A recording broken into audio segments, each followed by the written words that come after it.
আমার পুরোটা ঘটনা জানা নাই, তবে প্রদ্যুৎ বাবুর বক্তব্য শুনে যেটা মনে হলো যে 1 মাস ধরেই এই ডিএম এর সঙ্গে প্রদ্যুৎ বাবু যোগাযোগ করার চেষ্টা করছে, উনি ফোন ধরছেন না। কালকে বোধহয় কোনো একটা বিষয়বস্তু নিয়ে, ওনার বক্তব্য থেকে বুঝলাম অমরপুর কোনো একটা বিষয়বস্তু নিয়ে উনি রাত্রিবেলা বোধহয় ডিএম এর বাসভবনে যাওয়ার চেষ্টা করেছিলেন, সিকিউরিটি আটকে দিয়েছে এবং ডিএম নাকি বলেছেন উনি অফিসে দেখা করবেন, বাড়িতে কারোর সঙ্গে দেখা করবেন না। এটা আমি বলবো he is a public servant, DM is a public servant, একটা পাবলিক রিপ্রেজেন্টেটিভ এবং একটা একদম ওয়েল নোন পার্সোনালিটি। জনসাধারণের সঙ্গে দেখা না করলেও প্রদ্যুৎ কিশোর দেববর্মা এরা গেলে নাথুকেরা তো না, উনি একটা ওয়েল নোন পার্সোনালিটি এবং উনি একটা জনপ্রতিনিধিও বটে। তো ওনার সঙ্গে ডিএমের এই আচরণ এটাই প্রমাণ করে যে এই রাজ্যে অফিসার রাজ কায়েম রয়েছে। দুর্বল মুখ্যমন্ত্রী, দুর্বল তার প্রশাসন, তাদেরকে টোটাল পুতুল নাচ নাচাচ্ছে অফিসাররা। এটাই হচ্ছে মানে দৃষ্টান্ত, উদাহরণ। যখন এই একটা রাজ্যে অফিসার রাজ কায়েম হয়, স্বাভাবিকভাবে এরকম ব্যবহার জনপ্রতিনিধিরা এক্সপেক্টেড লাইনে। আমার কাছে এও খবর রয়েছে, মন্ত্রীরা যারা রয়েছেন তাদেরও প্রচণ্ড গ্রিভেন্স, অফিসাররা কথা শোনে না। অফিসাররা অনলি একজনের কথা খানিকটা শোনে, যেটা হচ্ছে মুখ্যমন্ত্রী। তাদের মানে এক ব্যক্তির শাসন ব্যবস্থায় রাজ্যে কায়েম হয়ে রয়েছে। অফিসাররা they are having merry go rounds, মানে দারুণভাবে এনজয়িং লাইফ।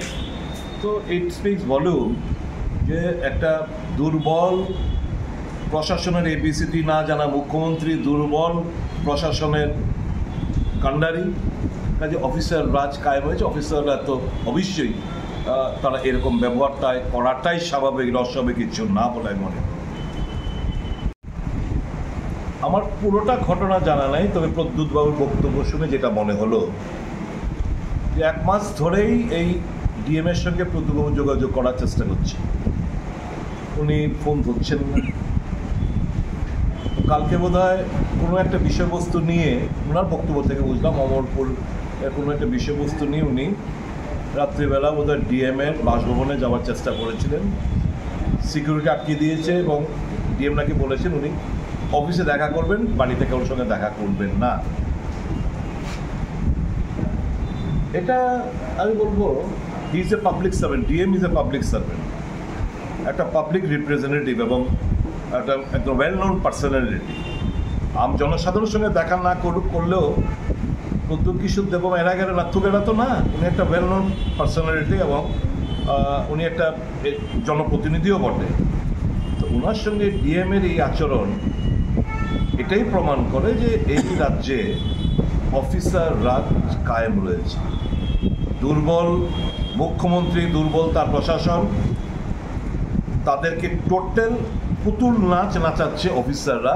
এটাই হচ্ছে মানে দৃষ্টান্ত, উদাহরণ।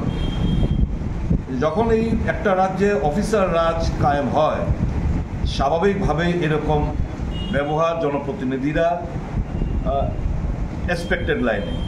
আমার কাছে এও খবর রয়েছে, মন্ত্রীরা যারা রয়েছেন তাদেরও প্রচণ্ড গ্রিভেন্স, অফিসাররা কথা শোনে না। অফিসাররা অনলি একজনের কথা খানিকটা শোনে, যেটা হচ্ছে মুখ্যমন্ত্রী। তাদের মানে এক ব্যক্তির শাসন ব্যবস্থায় রাজ্যে কায়েম হয়ে রয়েছে। অফিসাররা they are having merry go rounds, মানে দারুণভাবে এনজয়িং লাইফ। তো ইট স্পিক্স ভলিউম যে একটা দুর্বল প্রশাসনের এবিসিটি না জানা মুখ্যমন্ত্রী, দুর্বল প্রশাসনের কাণ্ডারি, কাজে অফিসার রাজ কায়েম হয়েছে। অফিসাররা তো অবশ্যই তারা এরকম ব্যবহারটাই করাটাই স্বাভাবিক, অস্বাভাবিক কিছু না বলে মনে।